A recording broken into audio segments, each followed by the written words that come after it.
अस्सलाम वालेकुम दोस्तों, मैं ओहद के मैदान में पहुंच चुका हूं और जो मेरे बैक साइड में आप जो मस्जिद देख रहे हो ये ओहद की मस्जिद है। और आपको ये जो पहाड़ नज़र आ रहे हैं ये ओहद के पहाड़ है। सबसे पहले इस पहाड़ की ओहद की लड़ाई के बारे में मैं आपको बताऊंगा कि ये लड़ाई कितनी इस्लाम में कितनी अहमियत रखती है। और ये आप जो जालिया देख रहे हैं यहाँ पर 72 सहाबाओं की कब्र है। हज़रत हमज़ा रज़ी अल्लाह ताला अन्हु की भी कब्र इसी के अंदर ही है, जो हुजूर सल्लल्लाहु अलैहि वसल्लम के चचा थे। और हंज़ला इब्ने आमिर रज़ी अल्लाह ताला अन्हु की भी कब्र यहीं है, वो यहीं शहीद हुए थे। वो वाहिद साहबी है जिनको फरिश्तों ने गुस्ल दिया था। और ओहद की लड़ाई के बारे में आप तो जानते ही हो कि ये कितनी मशहूर लड़ाई थी जो बदर की लड़ाई के बाद हुई थी। तो इसके आपको मैं सारी डिटेल देने वाला हूँ 1 बाय 1। तो आपको इसकी सारी बेसिक चीज़ें मैंने आपको फ़िलहाल तो बता दी है। यहाँ पर ही हुजूर सल्लल्लाहु अलैहि वसल्लम के दांत मुबारक शहीद हुए थे। यहीं पे हुजूर सल्लल्लाहु अलैहि वसल्लम की वफ़ात की खबर फैल गई थी। और ये जो 70 सहाबा यहाँ पर शहीद हुए थे, तो ये सारी चीज़ें आपको मैं 1 बाय 1 बताऊँगा। वो कौन सी जगह थी जहाँ पर हुजूर सल्लल्लाहु अलैहि वसल्लम ने 50 सहाबी को रखा था और उसमें से 35 सहाबी जो नीचे आ गए थे। और उसके बाद कैसे जंग बदल गई थी और जो जीत होने वाली थी वो हार में बदल गई। तो वो सारी चीज़ें मैं आपको 1 बाय 1 दिखाने वाला हूँ। तो सबसे पहले मैं आपको 70 सहाबाओं की कब्र दिखाऊंगा। 70, कुछ रिवायत में 70 आता है, कुछ रिवायत में 72 आता है। तो आप सबसे पहले यहाँ पर देख लो, ये वही जगह है जहाँ पर हुजूर सल्लल्लाहु अलैहि वसल्लम के चचा हज़रत हमज़ा रज़ी अल्लाह ताला अन्हु की कब्र मुबारक मौजूद है।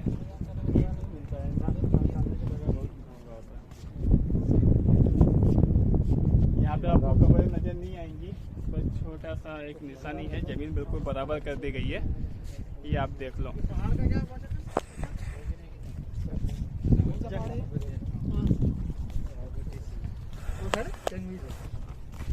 आपको मैं उस टीले पे भी ले जाऊंगा जिस टीले पे हुजूर सल्लल्लाहु अलैहि वसल्लम ने 50 सहाबाओं को रखा हुआ था, जो उनको अल्लाह के नबी ने हुक्म दिया था कि कुछ भी हो जाए कि चील कौवे हमको उठा ले जाए और या फिर हम लोग जीत जाए, फिर भी आपको वहाँ से नहीं उतरना है। पर वो उतर गए। और उसके बाद खालिद बिन वलीद, अबू सुफियान जो अपना लश्कर लेके आया था काफिरों की ओर से, बाद में वो ईमान ले आए हज़रत सुफियान रज़ी अल्लाह ताला अन्हु। और बाद में खालिद बिन वलीद रज़ी अल्लाह ताला अन्हु भी ईमान ले आए थे। पर जंगे ओहद में वो मुनाफिकों के दुश्मनों के साथ थे। तो वो बाजी किस तरह पलटी, तो आपको मैं ओहद की सारी छोटी छोटी चीज़ें शॉर्ट में बता दिया है। उसके बाद में एक एक करके सारी चीज़ें आपको मैं एक्सप्लेन करने वाला हूँ पूरी तरह से। तो सबसे पहले मैं आपको बता दूँ, हंज़ला इब्ने आमिर रज़ी अल्लाह ताला अन्हु वो सहाबी, जब गज़वे ओहद के बारे में जंग का ऐलान हुआ तो उनकी जो शादी ही हुई थी, आपने वो हदीस आपने सुनी होगी। वो हदीस आपने सुनी होगी तो उसका मैं कुछ मफ़हूम, वो हदीस तो बयान नहीं कर रहा हूँ पर उसका कुछ शब्द में बयान कर रहा हूँ। तो जब जंग ओहद में सहाबाओं के जो शहीद हुए थे, उनकी जिस्म मुबारक को जब देखने लगे तो एक जिस्म मुबारक ज़मीन के ऊपर था, उसमें से पानी टपक रहा था। तो हुजूर सल्लल्लाहु अलैहि वसल्लम के पास ये मामला गया और पूछा गया कि क्या मामला है। तो उन्होंने बताया कि इनको गुस्ल फरिश्तों ने दिया है। तो एक जंग ओहद की भी बड़ी निशानी है। दूसरी बात, हज़रत हमज़ा रज़ी अल्लाह ताला अन्हु जिनके कान नाक से मुबारक को काट दिया गया था, वो हुजूर सल्लल्लाहु अलैहि वसल्लम को काफ़ी दुख हुआ था। तो ये देखो, यही टीला है जिस पर हुजूर सल्लल्लाहु अलैहि वसल्लम ने रुकने को कहा था। और आज देख सकते हैं आसपास एक पहाड़ का एक लंबी 12 किलोमीटर का, आई थिंक 12 किलोमीटर का पूरा ये पहाड़ है घिरा हुआ है। बस एक दुश्मनों के आने के चांसेस इधर से थे कि ये जो एक साइड थी वो खुली हुई थी, ये साइड एक खुली हुई थी। तो हुजूर सल्लल्लाहु अलैहि वसल्लम ने यहाँ पर ही 50 सहाबाओं को कहा था कि आप यहाँ रुको। और इसी रास्ते से खालिद बिन वलीद ने हमला कर दिया। उसमें जो 35 सहाबा माले गनीमत लेने के लिए उतर गए थे, तो 15 सहाबा तो ऊपर ही शहीद हो गए जो बचे हुए थे। और 35 में से फिर वो जो इधर से खालिद बिन वलीद ने, उधर से अबू सुफियान का जो मिडल लश्कर था, उनने बीच में पूरे से पूरे फंस गए और पूरी जीत हार में बदल गई। मैं उस टीले पर चढ़ रहा हूँ और आपको इस वाक़या को पूरा जंग ओहद के बारे में बता रहा हूँ। तब जंग ओहद में जब हुजूर सल्लल्लाहु अलैहि वसल्लम को जब खबर मिली कि वहाँ से मक्का के मुनाफिक लोग एक लश्कर लेके आ रहे हैं, तब ही हुजूर सल्लल्लाहु अलैहि वसल्लम ने मशवरा किया और तभी कुछ जो नौजवान सहाबी थे उनने बदल में उनको मिलने का मौका नहीं मिला था जंग लड़ने का, तो वो जोश में थे और उन्होंने कहा हम मदीने से बाहर जाके लड़ेंगे, और कुछ ने कहा था कि हम मदीने के अंदर से रह के डिफेंस करेंगे। तो उनकी बात पर हुजूर सल्लल्लाहु अलैहि वसल्लम अपने घर जाते हैं और जीरा पहन के आ जाते हैं। उसके बाद उन लोगों को ख्याल आता है कि अब तो जंग होगी, तो हुजूर सल्लल्लाहु अलैहि वसल्लम कहते हैं मैं एक नबी हूँ और मैंने जीरा पहन लिया है, तो अब वापसी का कोई ऑप्शन नहीं है। तो आते हैं काफिरों की तरफ से अबू सुफियान के लश्कर में 3000, यहाँ 1000, उसमें से अब्दुल्ला इब्ने उबई मुनाफिक 300 सहाबा को लेके बहाने से चला जाता है, बचते 700 सहाबा हैं। फिर भी वो जंग जीत में बदल जाती है, पर वो 35 सहाबा जो उतर गए इस टीले से, जिस टीले पे मैं चढ़ रहा हूँ, उनके उतरने की वजह से ये जीती हुई जंग हार में बदल गई। और ये एक वैसी वाहिद लड़ाई है जिसका अल्लाह पाक ने कुरान में सूरे अल इमरान में आखिरी के 60 सूरत में अल्लाह ने इस तरह का पूरी जंग का तस्करा करा है कि क्या गलती हुई थी, उसका क्या फ़ायदा है, इसकी क्या वजह थी। ये सारी चीज़ें अल्लाह ने पूरी बयान की है। इंशाअल्लाह हमारे आलिम साहब मौली आसिफ वो आपको इंशाअल्लाह कभी नेक्स्ट वीडियो में आपको वो साहिद आटोक का तर्जुमा करके बताएंगे। देखो ये वही टीला है, मैं उस टीले पे खड़ा हूँ, मुझे पीछे देख लो ओहद है, ये ओहद का पहाड़ है पीछे जो आपको दिख रहे हैं।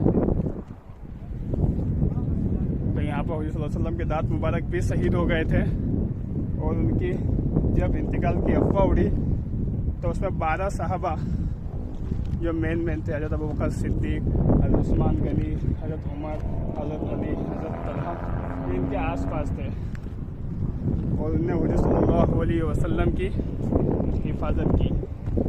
उनके हज़रत काब रज़ी अल्लाह ताला अन्हु ने उनको देखा कि हुजूर सल्लल्लाहु अलैहि वसल्लम शहीद नहीं हुए हैं, वो सुन के सारे सहाबा लपके और हुजूर सल्लल्लाहु अलैहि वसल्लम की हिफाजत में लग गए। तो जंग ओहद का हीरो हज़रत तलहा रज़ी अल्लाह ताला अन्हु को माना जाता है, क्योंकि जो बड़े बड़े सहाबी हज़रत ज़ुबैर, हज़रत अबू बकर सिद्दीक, हज़रत अली रज़ी अल्लाह ताला अन्हु, ये सारे हुजूर सल्लल्लाहु अलैहि वसल्लम के आसपास तो थे, और हज़रत तलहा रज़ी अल्लाह ताला अन्हु उनके बिल्कुल पास थे। आने वाले सारे तीरों को अपने हाथों पे लिया। हदीस में आता है कि पूरी ज़िंदगी उनका वो हाथ हथेली काम नहीं करी, और उसके बाद मौका पाता ही हुजूर सल्लल्लाहु अलैहि वसल्लम को पहाड़ की ऊंचाई पे लेके चले गए।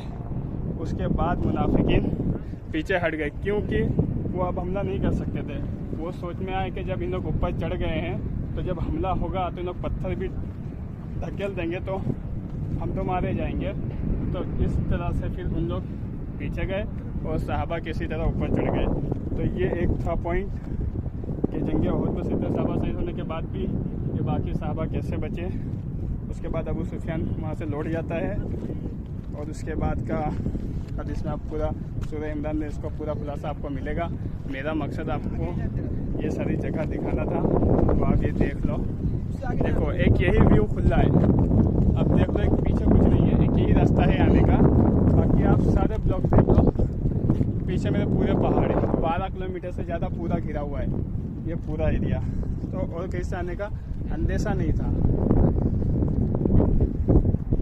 और यही ओहद का पहाड़ है। एक मरतबा हुजूर सल्लल्लाहु अलैहि वसल्लम, हज़रत अबू बकर सिद्दीक, हज़रत अली, हज़रत उमर उनके साथ मौजूद थे, और पहाड़ हिलने लगा तो हुजूर सल्लल्लाहु अलैहि वसल्लम ने फरमाया ठहर जा, तेरे ऊपर एक रसूल, एक सिद्दीक और बाकी सब शुहदा हैं। तो वहाँ पर हज़रत तलहा भी मौजूद थे, और हज़रत अबू बकर सिद्दीक, हज़रत उमर फारूक रज़ी अल्लाह ताला अन्हु उनको जंग ओहद का हीरो मानते थे, man of the match. I mean इस तरह से हुजूर सल्लल्लाहु अलैहि वसल्लम को लेकर पहाड़ पे चढ़े। अब ये पहाड़ देख लो कितने घने हैं। मैं उसके ऊपर हूँ, आपको जो जाली दिख रही है ये हमारे प्यारे साहबाओं की कब्र है। यहाँ पर वो आराम फरमा रहे हैं। यहाँ पर ही हमारे हुजूर सल्लल्लाहु अलैहि वसल्लम के प्यारे चाचा हज़रत हमज़ा रज़ी अल्लाह ताला अन्हु अरमान, बड़े बड़े साहबी शहीद हुए थे 70 साहबा। तो ये बहुत ही जगह अच्छी है। तो मैं कहूँगा आप जब भी मदीना आए तो इस जगह पे आए और देखें, और एक बार जंग ओहद के बारे में ज़रूर जानने की कोशिश करें कुरान और उलमा के ज़रिए, ताकि आपको इस जंग के बारे में पता चले। क्योंकि ये जंग में आप जितना जाओगे, इसमें बहुत सारी जंग में बहुत सारी चीज़ें थी कि अल्लाह ने किस तरह से फरमाया कि हार से क्या बताया, क्या वजह थी हार की, और अल्लाह ने हार क्यों दी, अल्लाह की मदद आई थी क्यों रुक गई, और अल्लाह सब कुछ कुरान में सूरह इमरान में आखिर रुकों में बताया है। तो मैं इस पहाड़ से अब मैं उतर रहा हूँ। अब हम इंशाल्लाह सुल्तान की कब्र पे जाएंगे इंशाल्लाह। मिलते हैं अगले वीडियो में। और ये देख लो ओहद की मस्जिद। तो आपसे मेरी गुजारिश है, आप हमें मौलिया आसिफ और मुझे सपोर्ट करते रहे, चैनल को सब्सक्राइब करें, ऐसे वीडियो देखिए मैं बनाता रहूँगा इंशाल्लाह।